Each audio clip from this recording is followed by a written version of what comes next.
성부와 성자와 성령의 이름으로 말씀드립니다. 우리가 성서의 본문을 정확하게 이해하기 위해서는 그 시대적 상황을 아는 것이 굉장히 중요합니다.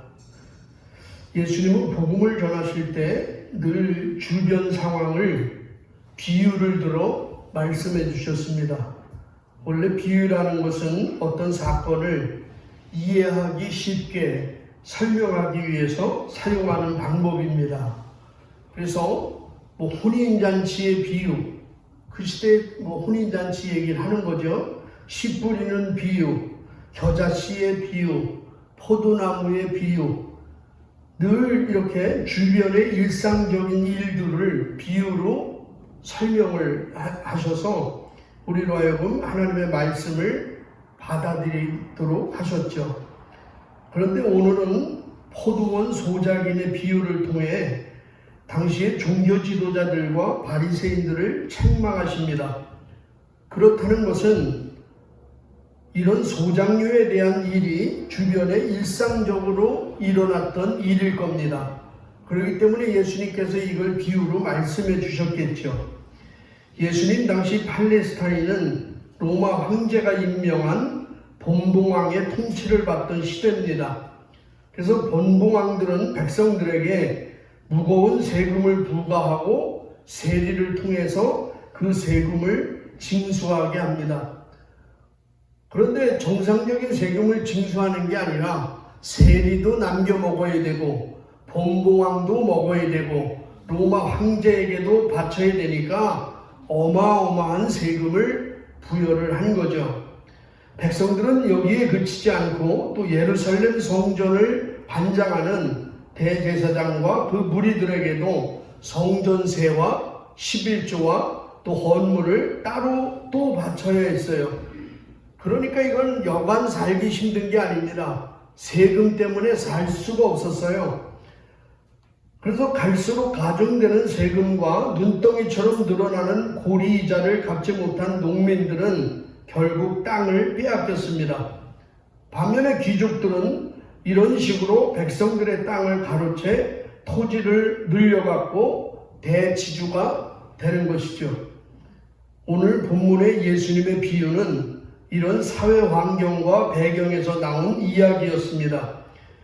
당시 지주들은 과도한 세금에 지친 농민들의 반란이나 거친 행동이 일어날 것을 우려해서 먼 지방이나 외국으로 나갔고 농장은 세를 주고 소작료를 받았습니다. 이런 게 일상적으로 일어났던 일이에요. 그래서 예수님께서 오늘 비유로 말씀하시는 겁니다. 오늘 본문을 보시면 어느 집주인이 커다란 포도원 하나를 만들었습니다. 요즘 얘기하면 완벽한 시설을 갖췄어요. 포도즙을 짤 수 있는 틀도 만들어 놓고 또 망대도 만들어 놔서 안전하게 만들었습니다. 그런데 집주인이 갑작스럽게 외국으로 떠나게 되는 것이죠. 그래서 평소에 자기가 신임하던 농부들을 불러서 얼마 계약을 맺고 이렇게 소작료를 받는 걸로 하고 약속을 하고 그 사람들에게 이제 농사를 짓게 하는 것이죠. 그리고 얼마의 시간이 흘렀습니다. 집주인은 농부들과 약속한 세를 받기 위해서 자기 종 몇 명을 이제 보냈습니다. 약속한 소작료를 줄 것이라고 생각을 했는데 이 농부들은 집주인이 보낸 종 가운데 하나는 죽이고 하나는 심하게 매질을 하고 하나는 돌로 쳤습니다. 참다 집주인은 마지막으로 자기 아들을 보냈습니다. 내 아들을 보내면 그래도 내 아들은 공경하겠지 하고 생각하고는 아들을 보냅니다. 그런데 그를 잡아 포도원 밖으로 끌어내어서 아들까지 죽여버립니다. 이 비유에서 포도원 주인은 당연히 하느님이시겠죠. 그 다음에 악한 농부들은 이스라엘의 종교 지도자들입니다. 즉 대제사장, 율법학자, 장로들과 그들을 추종하는 세력들이 악한 농부이겠죠. 주인이 보낸 종들은 구약에 나오는 선지자들일 겁니다. 그리고 아들은 바로 예수 그리스도이십니다. 그런데 여러분, 오늘 왜 농부들은 선지자는 몰라도 종들은 몰라도 아들까지 죽였을까요?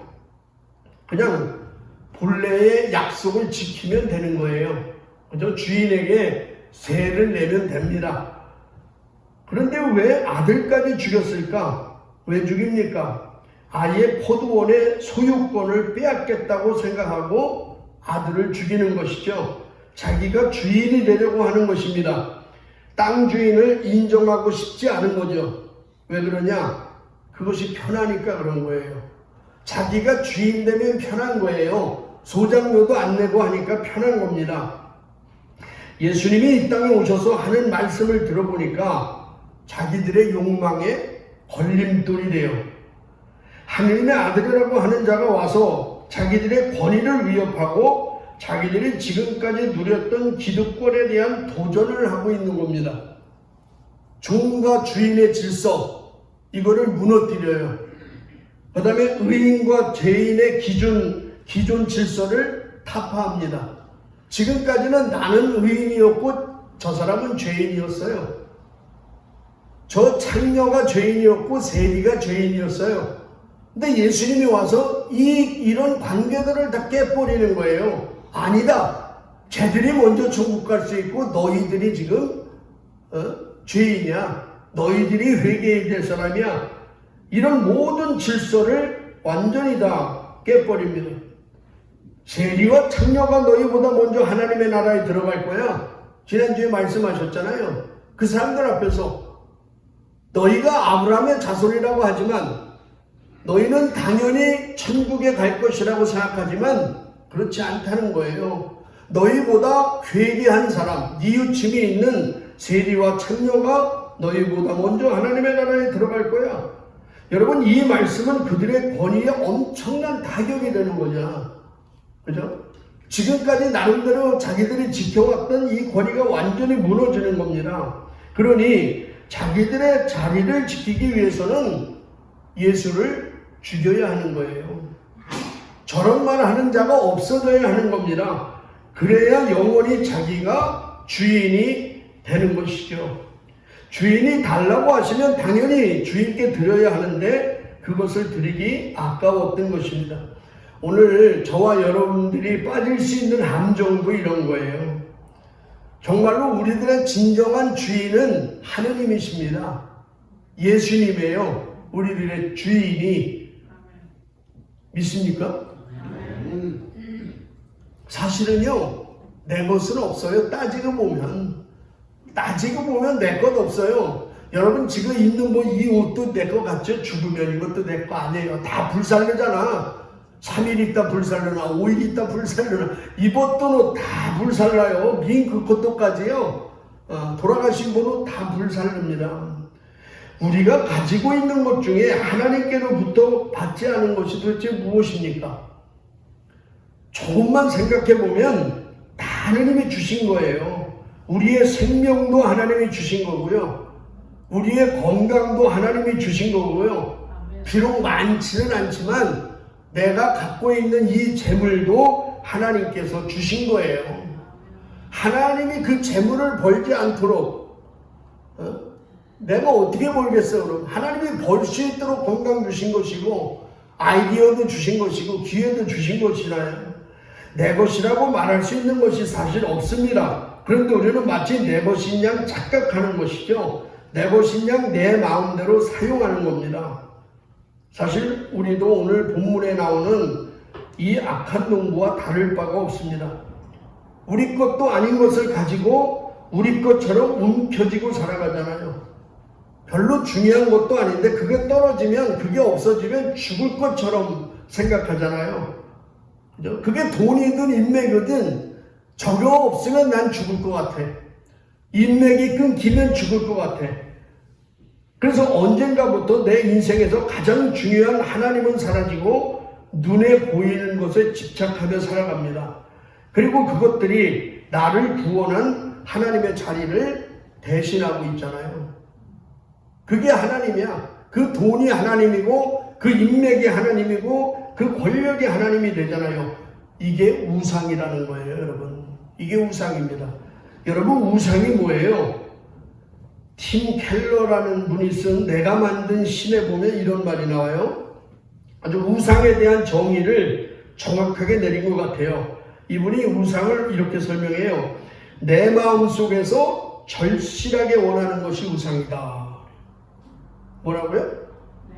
내 마음에서 절실하게 원하는 것이 우상이다. 이게 무슨 뜻일까? 제가 곰곰이 생각해서 내 마음속에서 지금 절실하게 원하는 것이 우상이다. 그 내 마음속에서 지금 절실하게 원하는 게 돈이야. 어거스틴. 안 지나서나 돈, 기도해도 돈, 묵상해도 돈. 저도 그럴 때 많아요. 여러분, 우리가 그럴 때 많잖아요. 안 지나서나 나는 이거를 기도할 때 아주 절실하게 요구해요. 이게 절실한 거야, 지금. 그게 우상이라는 거예요.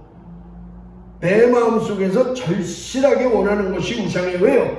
하나님이 들어갈 자리가 없어. 예를 들어서 돈을 좋아하는 것이 문제가 아니라 돈 때문에 하나님을 너무 작게 사랑하는 것이 문제라는 거예요. 그게 우상이라는 거야. 이게 너무 절실하기 때문에 이 돈, 이 자녀를 너무 사랑하니까 이 자녀, 이것 때문에 하나님을 적게 사랑할 수뿐이 없게 되는 것이죠. 이게 너무 절실하니까. 그게 우상이라는 겁니다. 그런데 여러분, 주인을 인정하지 않는 이 악한 농부들, 즉 당시의 종교 지도자들이 자신들의 권력과 안전을 지키기 위한 수단으로 사용한 게 무엇인지 아세요? 그게 바로 율법입니다. 이게 참 아이러니컬한 거예요. 그게 율법이야. 그들은 율법을 사유화해서 율법으로 백성들을 올가매는 장치로 사용하고 있는 거예요. 하나님이 주신 율법으로 사람들을 올가매. 오늘 일독서 출애굽기 20장을 보면 십계명이 등장합니다. 십계명은 성경에서 딱 2번 등장합니다. 첫 번째가 오늘 출애굽기 20장에 나오고요. 한 번은 신명기 5장에 또 한 번 나오죠. 신명기 5장에서는 모세가 죽기 직전 이스라엘 백성이 가나안에 들어가는 목전에 십계명을 또 소개합니다. 그러니까 신명기는 가나안 들어가기 전에 모세의 마지막 설교가 신명기예요. 지금까지 지나왔던 많은 40년의 과정을 이제 설교를 통해서 백성들에게 다시 한번 일깨워 주는 것이죠. 그러면서 십계명을 또 설명을 해요. 근데 왜 가나안에 들어가기 전에 다시 한번 십계명을 이스라엘 백성들에게 이야기하냐면 너희가 그곳에 들어가서 이렇게 살아야 된다는 거예요. 이렇게 살아라. 하나님의 말씀대로 삶의 기준과 규칙과 원칙을 가지고 살아가라는 겁니다. 그래야 하나님께서 너희가 가나안 땅에 들어가서 살 때 너희에게 복을 내려주실 것이다. 그러니 이렇게 살아라. 이렇게 얘기하는 거예요. 종교개혁가 마틴 루터는 이렇게 얘기했어요. 십계명을 온전히 아는 사람은 성경 전체를 아는 것이다. 이렇게 얘기했어요. 그러니까 십계명을 온전히 알 수 있는 사람이 바로 성경 전체를 알 수 있는 사람이다. 그만큼 십계명은 성경 전체를 관통하는 핵심적 메시지를 담고 있다는 말씀입니다. 여러분, 십계명의 핵심이 뭘까요? 십계명의 핵심이 뭐예요? 한마디로 얘기하면 하느님 사랑과 이웃 사랑입니다. 1계명부터 4계명까지는 하느님 사랑에 관한 내용이잖아요. 구체적으로 어떻게 하는 것이 하나님 사랑하는 것이냐? 여러분은 하나님 사랑하는 거에 뭐예요? 저 아프리카로 선교 여행을 가고 그것도 하나님 사랑하는 방법이지. 근데 십계명에서 구체적으로 하나님을 사랑하는 방법이 뭐냐 이거예요. 1번, 나 외에 다른 신을 두지 말아라. 이게 예수 믿는 사람들한테 십계명을 아느냐 모르느냐 이거를 조사를 했는데 반 이상이 모른대. 십계명. 나 외에 다른 신을 두지 마. 2번째, 우상을 섬기지 마. 3번째, 하나님의 이름을 함부로 부르지 마. 4번째, 주님의 날을 기억하여 거룩히 지켜라. 이것이 하나님을 사랑하는 길이라는 거예요. 하나님 사랑하는 게 뭐야? 하나님 외에 다른 신을 두지 마라. 우상 섬기지 마라. 하나님 이름 함부로 부르지 마. 망령되게 부르지 마. 하나님 사랑에 그런 주의를 거룩하게 지켜. 그게 하나님 사랑하는 방법이다 이 말이에요. 그러면 5계명부터 10계명, 10계명까지는 뭐예요? 이웃 사랑에 관한 내용이잖아요. 이웃을 어떻게 사랑하는 거야? 일단 네 부모부터 공경해. 부모도 공경하지 않는 놈이 어떻게 옆집을 공경하냐? 부모를 공경해라. 살인하지 마. 간음하지 마. 도둑질하지 마. 거짓 증언하지 말아라. 이웃의 소유권을 탐내지 말아라. 이웃권을 탐내지 마. 그거 뺏지 마. 이런 거예요. 그걸 이웃을 사랑하는 거예요. 결국 나와 하나님과의 관계가 먼저 회복되면 반드시 이웃과 연결된다는 거예요. 하나님과 나와의 관계가 회복되면, 여러분 보세요. 십자가도 마찬가지예요. 하나님과 나와의 관계가 먼저 우선시되는 거잖아요. 그 다음에 이웃과 이웃의 관계가 연결이 되는 거야. 그러면 저 가운데는 누가 있는 거야? 저 가운데. 십자가의 이 가운데가 누구예요? 나야, 나. 그죠? 하나님 사랑을 내가 받은 걸 나는 이웃으로 퍼뜨리는 거예요. 그게 십자가의 사랑이잖아. 또 창세기에 보시면 하나님이 직접 말씀하신 하나님의 음성이 한 2번 들려요. 첫 번째가 언제냐면 아담과 하와가 하나님의 말씀을 거역하고 선악과를 따먹습니다. 범죄를 해요. 그 이후에 창세기 3장에 보시면 하나님께서 이제 동산을 거느시는 소리를 듣고 에덴 동산을 하나님이 걷는데 아담과 하와가 숨어버려. 하나님을 숨어버려요. 그 전까지는 죄 짓기 전에는 어떻게 했어요? 하나님과 함께 동행했어요. 함께 걸었어요. 함께 대화했어요. 하나님과 함께 눈을 마주쳤어요. 근데 죄를 진 이후에 하나님이 에덴 동산에서 나타나셔서 걸으시는데 아담과 하와가 숨어버려요. 근데 성경은 왜 숨었냐? 성경에서는 뭐라고 얘기하냐면 두려워서 숨었다 이래요. 하나님이 두려워지기 시작하는 거예요. 아니 여러분, 하나님이 왜 두려워져? 조금 전까지만 해도 하나님과 함께 손잡고 하나님과 함께 동행했던 그 삶이 갑자기 하나님을 두려워져요. 왜? 죄 때문에 그런 거예요. 여러분, 죄를 지면 사람들은 숨잖아요. 그죠? 지금도 죄 지면 숨잖아. 어느 날 교회에서도 안 보여. 죄 지면 숨어버려. 얼른 안 보이잖아. 두려워하는 거예요. 여러분, 원래 아담과 하와의 자리는 어디예요? 하나님 앞이야. 그죠? 하나님 앞에 있었잖아요. 하나님과 함께 있었잖아. 근데 숨어버리는 거예요. 여러분, 사랑하는 사람은 눈앞에서 눈을 마주치는 사이가 사랑하는 사람이에요. 부부지간에도 있잖아요. 죄 지면 어떻게 해? 남편들이 아내의 눈을 봐요, 못 봐요? 바울 아버님 오늘 생신인데 생신 축하하고 바울 아버님 밖에 나가서 어떤 죄를 졌어. 그러면 에스더 어머니 눈을 똑바로 봐요? 못 봐요. 보긴 보는데 눈동자는 좌우로 가 있어. 죄 지면 못 본다니까. 이게 숨잖아. 그래서 3장 9절에 보시면 하나님께서 아담을 부르시는 거예요. 아담아, 아담아, 너 어디 있느냐? 아담아, 너 어디 있느냐? 이게 무슨 말씀이에요? 내 앞에 있어야 할 내가 지금 없다는 거잖아요. 너는 내 앞에 있어야 될 존재야. 나와 함께 있어야 될 존재야. 근데 너 어디 갔어 지금? 왜 없어? 이거잖아요. 여러분, 하나님을 사랑하는 방법이 뭡니까? 하나님 사랑하는 방법이 뭐예요? 하나님 앞에 있는 거예요. 하나님과 함께 있는 거예요. 하나님 앞에서 눈을 마주치는 거예요. 사랑하는 사람들을 한번 눈을 보세요. 눈에서 꿀이 떨어져요. 노아하고 클라라 봐봐. 눈에서 꿀이 떨어져, 꿀이. 왜? 사랑하니까 그런 거야. 사랑하니까. 선 어머님이나 요한 아버님 눈을 봐요. 서로 잘 보이지도 않아 이제. 눈에서 꿀 떨어지는 게 아니라요. 사랑 안 하면 소가 닭 보듯이 봅니다.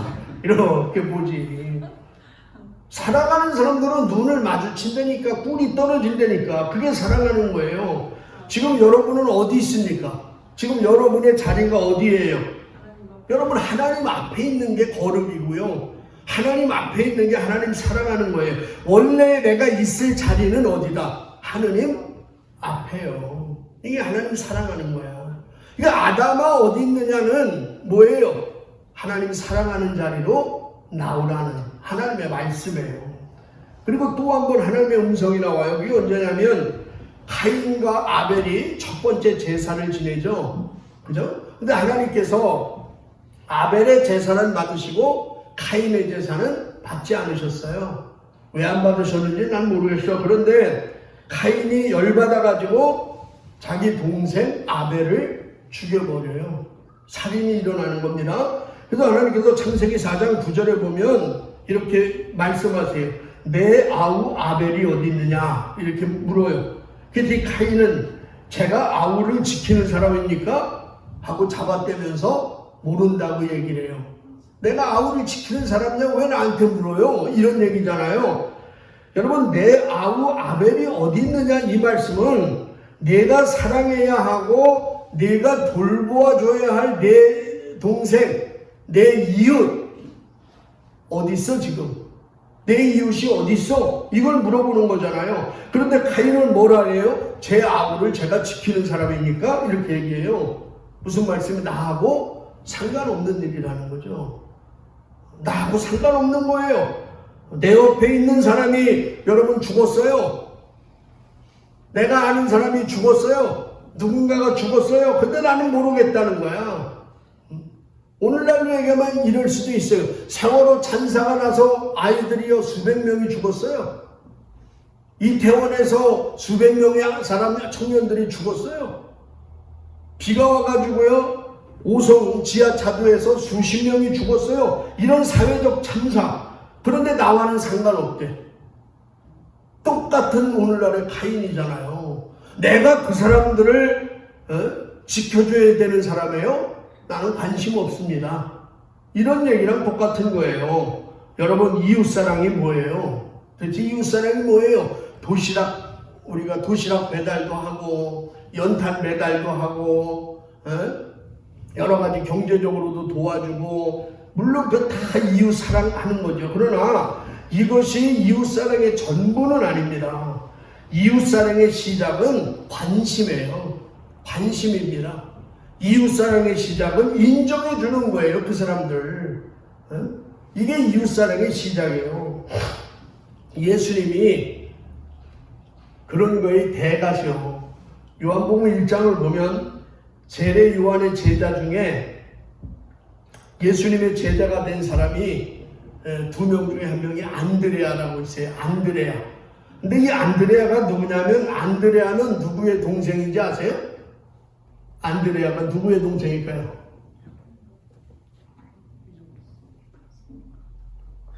베드로의 동생이야. 안드레아가. 그러니까 12제자 중에 형제가 지금 있는 거예요. 베드로의 동생이 안드레아예요. 이 안드레아가 예수님을 처음 믿고요. 누구를 전도했느냐면 안드레아가 베드로를 전도하는 거야. 자기 형을 예수님한테 전도한 사람이 안드레아죠. 아주 훌륭한 사람이죠. 그러니까. 그래서 요한복음 1장 42절에 보시면 이렇게 말씀하세요. 그리고 시몬을 예수께 데리고 가자 예수께서 시몬을 눈여겨보시며 너는 요한의 아들 시몬이 아니냐? 앞으로는 너를 게파라 부르겠다고 말씀하셨다. 게파는 베드로 곧 바위라는 뜻이다. 이렇게 말씀하세요. 그러니까 예수님은 안드레아가 데리고 오는 베드로를 눈여겨보셨다네요. 눈여겨보셨다. 뭐예요? 관심을 갖고 보셨다는 거야. 관심을 갖고 그 내면을 보시고 그를 인정해 주시는 거예요. 야, 너는 베드로야. 너는 바위야. 너 사람이 진짜 묵직한 사람이야. 간사지도 않고 흔들릴 일도 없고 배신할 일도 없고 사람들 왔다 갔다 하는 게 사람들 배신하는 거잖아. 너는 바위 같은 사람이야. 넌 정말 든든한 사람이야. 베드로를 보자마자 이렇게 인정해줘요. 그렇게 인정해 주기 때문에 시몬이 베드로가 된 줄로 믿습니다. 여러분, 사람은요, 누군가가 인정해 주면 그렇게 살아가게 되어 있어요. 그렇게 살아가게 되어 있어요. 우리 수한 어머니 참 얼굴이 관상이 믿음 좋게 생기셨어. 참 수한 어머니 믿음 좋으셔. 하여튼 남 칭찬해 줄 땐 굴먹은 벙어리야. 우리 수한 어머니 참 믿음 좋으셔. 아멘. 내 얘기 아니니까 인정해 주잖아요. 그러면요, 믿음 좋은 사람으로 살려고 노력한다니까. 아, 진짜예요. 보세요. 신부님이 나한테 믿음 좋다고 했으니까 난 더 믿음 좋게 살아야지. 그걸 노력을 해요. 우리 에스더 어머님은 참 밥 잘 사주는 예쁜 누나야. 오늘도 보쌈에 뭐 잡채에, 난 이러다가 우리 애찬 때 뭐지 설렁탕 같은 거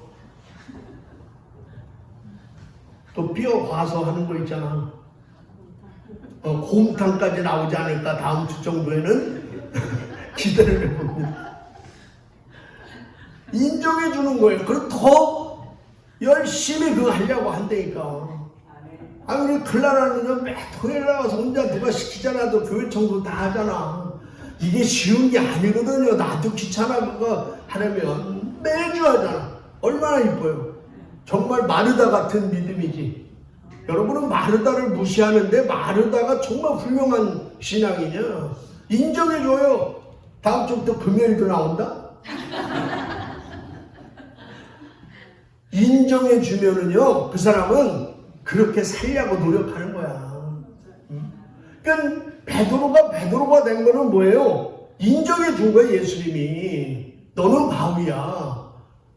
근데요, 안드레 다음으로 누가 또 전도됐냐? 필립보가 주님을 믿습니다. 근데 필립보는 누구냐면 베사이다 출신으로 안드레와 베드로와 한 고향이야. 베사이다라는 것은 갈릴리 주변 지역의 갈릴리 바다 옆쪽이에요. 나중에 설명하는데 이게 같은 동네 형들이야. 누구랑? 나중에 성경 기준에 빌립보의 고향은 안드레와 베드로와 같은 베사이다 출신이에요. 근데 이 빌립보가 누구를 전도하냐면 나다나엘을 또 전도해. 나다나엘을. 근데 나다나엘이 딱 오는 걸 보고 예수님이 요한복음 1장 47절에 보면 뭐라고 얘기하냐면, 야, 이 사람이야말로 정말 이스라엘 사람에게만 그에게는 거짓이 조금도 없다. 이렇게 얘기를 해줘요. 너는 정말 참 이스라엘 사람이야. 너는 정말 거짓이 하나도 없는 사람이야. 너는 진실한 사람이야. 이렇게 나다나엘을 인정을 해줘. 근데 나다나엘은 과거에 뭐라 그랬냐면, 야, 자기도 그쪽 지방이면서, 야, 갈릴리에서 뭐 신통한 사람이 나겠어? 이렇게 무시하던 사람이에요. 근데 예수님이 이 나다나엘을 보고 진실하다, 너는 진실한 사람이야. 거짓이 없는 사람이야. 이렇게 인정해 주니까 이 나다나엘이 예수님의 제자가 될 수 있었다, 이 말씀입니다. 그러므로 성경 말씀의 핵심은 뭐예요? 하나예요. 하느님 사랑, 이웃사랑이요. 이게 딱 하나의 십계명의 핵심도 하나님 사랑, 이웃사랑. 그죠? 창세기에서 하나님이 말씀하신 것도 내 아벨이 어디 있느냐, 이웃사랑. 그죠? 아담아 어디 있느냐, 하나님 사랑이라고. 이게 성경의 핵심인 거예요. 예수님께서도 신약성경에 어느 율법학자가 어느 계명이 가장 큰 계명입니까? 이렇게 질문을 하자 마르코복음 12장에서 뭐라 그래요? 내 마음을 다하고 목숨을 다하고 생각을 다하고 힘을 다하여 주님이신 너희 하나님을 사랑하라. 또 둘째가 된 계명은 내 이웃을 내 몸같이 사랑하라는 것이다. 이 두 계명보다 더 큰 계명은 없다. 이렇게 말씀하셨어요. 하나님 사랑, 이웃 사랑. 그죠? 더 큰 계명이 없어요. 그러니까 율법의 정신은 하나님의 사랑과 이웃 사랑이에요. 이게 율법의 핵심이고 정신입니다. 그러므로 하나님에 대한 사랑의 표현은 바로 이웃에게 나타나야 되고, 또 이웃을 사랑함으로 하나님의 사랑을 표현해야 하는 것입니다. 그런데 당시 종교 지도자들은 이 율법의 정신은 중요하게 생각하지 않았어요. 이 사랑이라는 건 중요하지 생각하지 않았어. 이 율법을 가지고 백성들을 올가매고 자신들의 기득권 유지를 위한 수단으로만 사용했다는 것이죠. 그래서 45절 46절 보시면 예수님이 이래요. 대사제들과 바리사이파 사람들은 이 비유가 자기들을 두고 하신 말씀인 것을 알고 예수를 잡으려 하였으나 군중이 들어오서 손을 대지 못하였다. 군중이 예수를 예언자로 알고 있었기 때문이다. 이래요. 자, 지금 예수님이 하신 말씀이 자기들을 두고 한 말이라는 걸 알아요. 그죠? 알았대. 그러면 자기들을 두고 하신 말씀인 줄 알았으면 어떻게 해야 돼요? 그 말씀을 듣고 회개했어야지. 내 신앙이 잘못됐구나. 내가 율법을 잘못 이해했구나. 이것으로 사람들을 올가맸구나. 무거운 짐을 지어줬구나. 회개해야 되고 뉘우쳐야 돼요. 그런데 이들은 예수를 잡아 죽이려고 하는 거예요. 정반대로 가잖아. 왜? 자기가 주인이 되고자 하는 교만 때문입니다. 자기가 주인이 되어야 되는 거예요. 여러분, 포도원은 그들의 것이 아닙니다. 그런데도 그들은 마치 그것이 자기들의 것인 양 자기들의 것을 만들려는 욕망 때문에 주인의 아들까지 죽이고 마는 것이죠. 주님은 오늘 저와 여러분에게 소작류를 내라고 말씀하세요. 소작류를 내라. 여러분은 무엇을 드리겠습니까? 아니, 소작류는 내면서 살고 계십니까? 예수님한테 소작류는 내세요?